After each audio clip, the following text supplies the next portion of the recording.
আল্লাহ পাক রব্বুল আলামিন কত যে দয়াময়, আবার তেমনি ভয়ঙ্কর। রহমতের নবী এশার নামাজ পড়ে আম্মাজান আয়েশার হুজরায় ঘুমায় গেলেন। তন্দ্রাচ্ছন্ন নবী বলেন, আমি ঘুমাইলে চোখ বন্ধ থাকে, আমার অন্তর ঘুমায় না। হঠাৎ করে রাতের গভীরে আমার কানের মধ্যে শুনি কে যেন কান্না করতেছে। নবী বলেন, আমার ঘুম ভেঙ্গে গেল, এই গভীর রাতে কে কান্না করে। রহমতের নবী বলেন, আমি উঠলাম, উঠিয়া আমি বিছানার থেকে বের হয়ে গেলাম। নজর দিয়া দেখি আমার হুজরার পাশেই তো মসজিদে নববী। নজর দিয়া দেখি আমার এক সাহাবী নামাজে দাঁড়ায় দাঁড়ায় গভীর রাতে কান্না করে। আমি রহমতের নবী হঠাৎ চমকে উঠলাম, কোন সাহাবী এই গভীর রজনীতে কাঁদে? ভালো করে নজর করে দেখি, আল্লাহর পেয়ারা সাহাবী আমার আবু বকর গভীর রজনীতে নামাজে দাঁড়ায় কান্না করে। আমি বাহিরে অপেক্ষমান, আবু বকর হাউ মাউ করে কান্না করে নামাজ শেষ করে বের হয়। আমাকে দেখে আবু বকর আতঙ্কিত হয়ে গেল। আমি প্রশ্ন করলাম, হে আবু বকর, আপনি গভীর রাতে নামাজে দাঁড়ায় কান্না করলেন কেন? আবু বকর চোখের পানি ছেড়ে বলেন, ইয়া রাসূলুল্লাহ, আল্লাহর আযাবের ভয় আমি নামাজে দাঁড়ায় কান্না করেছি, একটা আয়াত পড়ে পড়ে কাঁদছি। ইন্নাল্লাহা আশতারা মিনাল মুমিনিনা আনফুসাহুম ওয়া আমওয়ালাহুম বিআন্না লাহুমুল জান্নাহ। আল্লাহ পাক বলেছেন, মুমিনের জান মাল আমি আল্লাহ কিনে নিয়েছি, বিনিময়ে মুমিনকে জান্নাত দিয়েছি। নবী বলেন, আবু বকর এটা খুশির খবর, এখানে কান্নার কি পাইলেন? আবু বকর বলেন, ইয়া রাসূলুল্লাহ, আপনি জানেন আমি ব্যবসা করি, কাপড়ের দোকান দেই। আজকে সকালবেলা একজন মহিলা আমার দোকানে এসে বহুদিন আগের কেনা কাপড়টা ফিরাইয়া টাকা নিয়ে গেল। আমি প্রশ্ন করছিলাম, মা কেন কাপড় ফিরাইয়া টাকা নেন? মহিলা একটা জবাব দিয়েছে, তোমার দোকানের কাপড় আমার পছন্দ হয় না, এজন্য ফিরাইয়া দিলাম। আমি আল্লাহর এই আয়াত পড়ে কান্না করেছি। আল্লাহ যে বলেছেন, মুমিনের জানমাল আমি নিলাম, মুমিনকে জান্নাত দিয়া দিলাম। এখান থেকে আমার ভয়, আপনি নবী কিয়ামতের হালাতের বয়ান করেছেন, কত ভয়ঙ্কর হবে কিয়ামতের মাঠ। কিয়ামতের ময়দানে নারী আর পুরুষেরা সবাই উলঙ্গ দাঁড়াবে। সূর্যের গরমে মাথার মগজগুলো ভাতের মারের মতো ফুটবে, জমিনটা তামা হয়ে যাবে। জাহান্নামের আওয়াজে মানুষের কান ফেটে যাবে। এমন এক হালাত হবে, ওই হাসরের মাঠে নবীরা যাদের গুনাহ নাই তারাও কান্না করে বেকারার হবেন। ওই অবস্থার মধ্যে যখন আল্লাহ এক এক করে ডাকবেন, আমি আবু বকরকে ডাক দিয়া যদি আল্লাহ বলেন, হে আবু বকর, আমি জান্নাতের সুসংবাদ দিলাম, কি আমল করেছো? আমি যদি আল্লাহর কাছে পেশ করি নামাজ, রোজা, তেলাওয়াত, ওই মহিলার মতোই যদি আল্লাহ বলেই ফেলে, ও আবু বকর, আমার জান্নাত আমাকে দেও, তোমার জানমাল নিয়ে জাহান্নামে যাও। আল্লাহ কেন বলে, যেইভাবে নামাজ পড়তে বলেছি ওইভাবে নামাজ আদায় করতে পারো নাই। আমি যেইভাবে তেলাওয়াত চাইছি ওইভাবে তেলাওয়াত তুমি আমাকে দাও নাই। আমি যেইভাবে জিকির চাইছি ওইভাবে মোহাব্বতের জিকির আমাকে দাও নাই। মানুষ দেখানো জিকির করেছো, মানুষ দেখানো নামাজ পড়েছো। তখন আল্লাহ যদি বেজার হইয়াই বসেন, আমার জাহান্নাম ছাড়া উপায় হবে না। আর হে নবী, আমি চিন্তা করে দেখলাম, দুনিয়াতে সূর্যের গরম সহ্য করতে পারি না, জাহান্নামের আগুন আরো কত ভয়ঙ্কর হবে, কেমন করে সহ্য করব?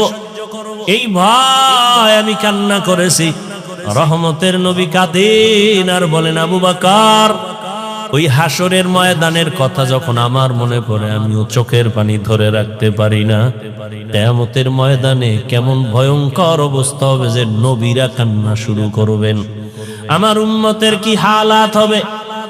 এর এলাকার মুসলমান, হে যুবক, ও পর্দার আড়ালের, দুনিয়াতে একটা সূর্যের গরম সহ্য করা যায় না, বেতের বাড়ি সহ্য করা যায় না, মশার কামড় সহ্য করা যায় না। গুনাহ নিয়ে কবরে গেলে জাহান্নামের আগুনের গরম, হাসরের ময়দানে আরো কত ভয়ঙ্কর আযাব। এখনো সময় আছে, তওবা করে নেন। মনে মনে আল্লাহকে বলেন, হে আল্লাহ, দুনিয়ার রং তামাশায় সময় তো কম কাটাইলাম না, মন মতো ঘুরলাম ফিরলাম, আর কয়দিন বাঁচবো জানা নাই। এখন থেকে তওবার নিয়ত করে ফেললাম, আর জীবনে বেপরদায় চলবো না, নামাজ ছাড়বো না, দাড়ি কাটবো না।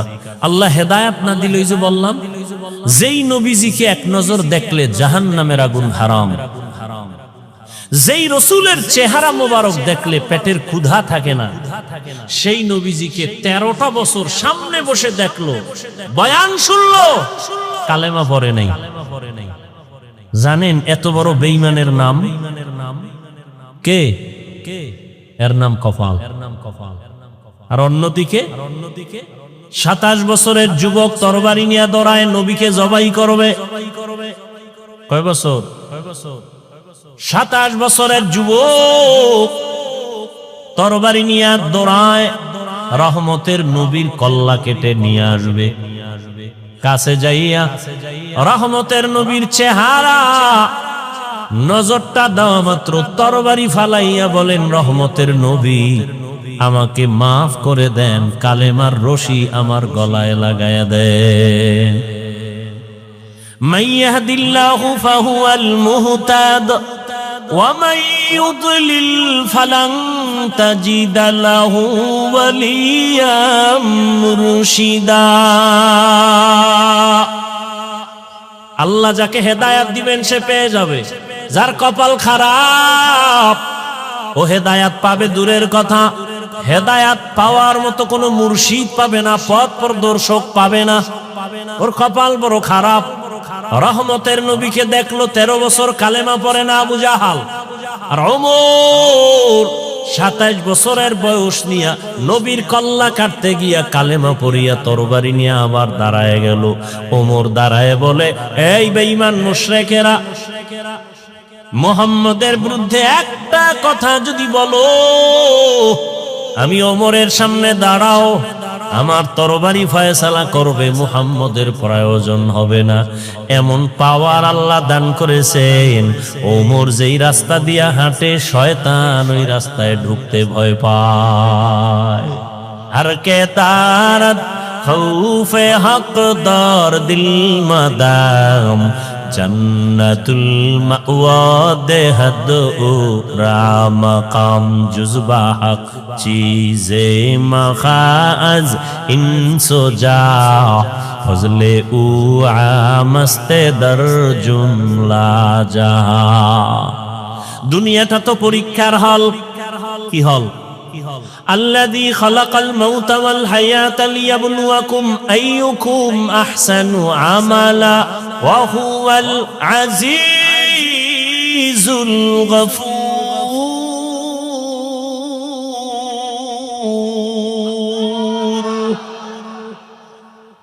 আল্লাহ বলেন দুনিয়াটা পরীক্ষার হল, আমি আমলের পরীক্ষা নিব।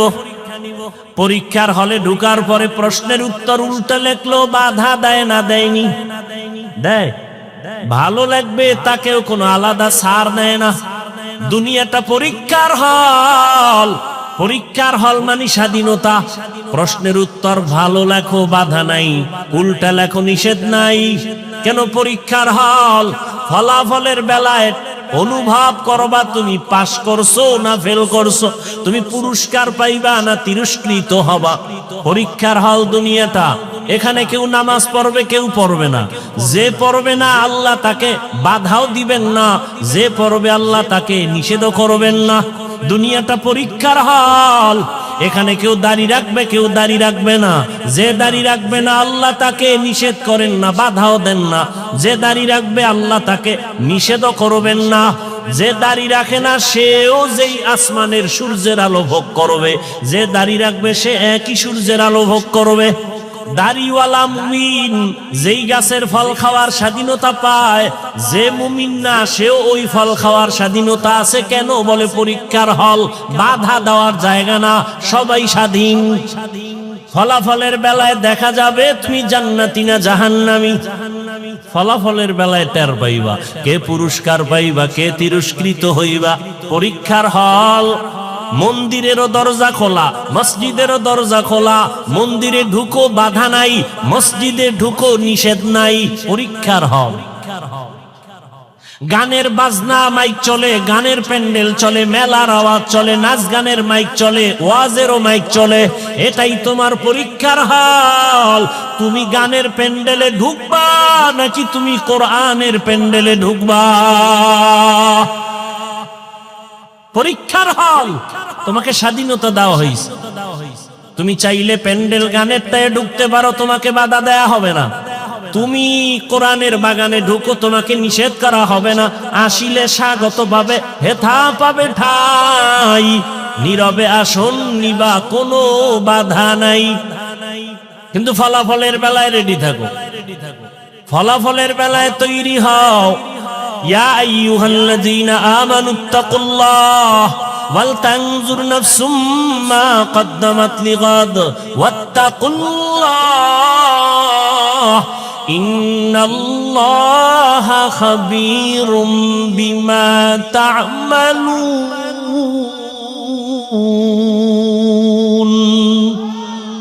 ই কালামে জিন্দা কুরআনে হাকীম হিকমতে উলায়া জালাসতু কদিম জামিউল ইলম ফিল কুরআনে হাকীম তাকাসারাত আনহু আফহামুর রিজালি। রমজানুল মুবারক চলে গেল, ঘেরান এখনো যায় নাই। কিন্তু দুঃখ, মুসলমানের সন্তান রাস্তাঘাটে স্বাধীনভাবে চলে আর গান বাজায় আর বলে, হাজার বছরের মনে হয় যেন এবার ঈদের আনন্দ করেছি। আর একটু যদি ভালো হইতো, ওপেন মেয়ে দিয়া রাস্তাঘাটে অবাধে জেনা করতে পারতো, তাহলে মনে হয় আরো আনন্দিত হইতো। আহ, তুমিও মুসলমান, আমিও মুসলমান, তোমার আমার আল্লাহ এক, নবী এক, কোরআন এক, কাবা এক, ধর্ম এক, কালেমা এক, কাফনের কালারও মনে আছে না? মহিলাদের 5 কাফন, পুরুষের কয় কাফন? 3টা, সব এক। কবরের সাইজও নাকি আপনাদের এলাকার কবর 1 হাত বড়? সব কবরের সাইজ। কবরে রাখার পরে প্রশ্ন হবে কয়টা? তাও আমাকে যেই প্রশ্ন, আপনাকে একই প্রশ্ন। বাবার প্রশ্ন, ছেলে মেয়ের প্রশ্ন এক। শিক্ষকের যেই প্রশ্ন, ছাত্রকে একই প্রশ্ন। মুমিনকে যেই প্রশ্ন, বেঈমানকে সেই একই প্রশ্ন। রবের পরিচয় দাও, ধর্মের পরিচয় দাও, রাহমাতুল লিল আলামিনের পরিচয় দাও। কবরের প্রশ্নটাও এক। তাহলে আপনার আমার আল্লাহ এক, নবী এক, কোরআন এক, কাবা এক, ধর্ম এক, কালেমা এক, কবর এক, কাফন এক, প্রশ্ন এক। পোশাকটা কেন আলাদা? পোশাক কেন আপনার নবীর তরিকায় নাই? কেমন মুসলমান আপনি যে আমি টুপি খুলতে চাই না, লজ্জা। আর আপনি কেমন ভিআইপি মুসলমান যে টুপি দিতে চান না, লজ্জা। আমি দাড়ি কাটতে চাই না, লজ্জা। আপনি কেমন মুসলমান যে দাড়ি রাখতে চান না, লজ্জা। আমি দাড়ির ওয়াজ করলে আপনার কষ্ট লাগে। সেদিন এক জায়গায় গেলাম, কয় হুজুর আপনাকে ওয়াজে আসতে অনেকে বাধা দিছে কেন? আপনি দাড়ির ওয়াজ বেশি করেন। আমি বললাম 3-4 বছর ধরে তুই ওয়াজই বাদ দিয়ে দিলাম। দাড়ির ওয়াজ কঠিন ওয়াজ তো হাদিসে আছে, এত কথা তো বলি না। যারা দাড়ি ছোট করে রাখে, যারা পুরা ক্লিন করে, দোনো দলের গুনাহ সমান। দোনো দলের গুনাহ সমান। কবিরা গুনাহ কত টাইম? বলে 24 ঘন্টা ঘুমায় থাকলেও গুনাহ। বাইতুল্লাহর গিলাফ ধরে যদি কয় লাব্বাইক লাব্বাইক, দাড়ি কাটার গুনাহ লেখা বন্ধ নাই, অল টাইম কবিরা গুনাহ, কবিরা গুনাহ, কবিরা গুনাহ, কবিরা গুনাহ। তওবার সুইচ না দিলে ওই গুনাহ লেখা বন্ধ হবে না। আল্লাহ হেদায়েত দান করুন।